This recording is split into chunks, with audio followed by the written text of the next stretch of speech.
माजी आमदार रमेश कदम जयंत पाटील यांच्या भेटीला दाखल झाले। रमेश कदम मोहोळचे राष्ट्रवादीचे माजी आमदार आहेत। राष्ट्रवादी शरद पवार पक्षाकडून रमेश कदम हे लढण्यास इच्छुक असल्याची माहिती मिळते। रमेश कदम हे सध्या जामिनावर बाहेर आहेत।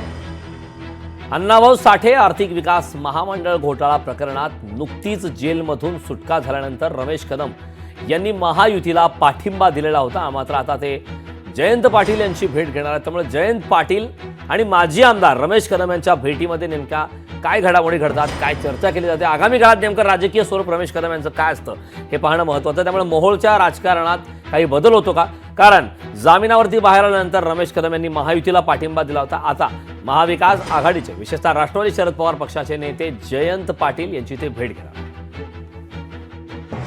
राष्ट्रवादी काँग्रेस पक्षाच्या स्थापनेपासून या पक्षाच्या मोमेंटमध्ये मी काम केलं आहे।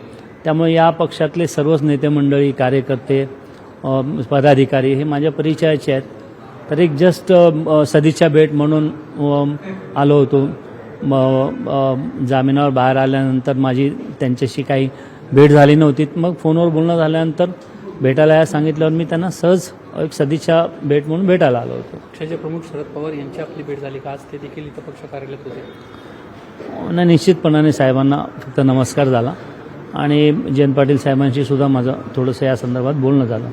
मोहोळ विधानसभा मतदारसंघात तुम्ही निवडणूक लढणार आहात? नाही, निश्चितपणाने राष्ट्रवादी काँग्रेस पक्षाकडून संधी मिळाली तर आपण अधिकृत उमेदवार असाल का? नाही, मोहोळ विधानसभा मतदारसंघातून निश्चितपणे मी या 2024च्या विधानसभेची निवडणूक लढणारच आहे।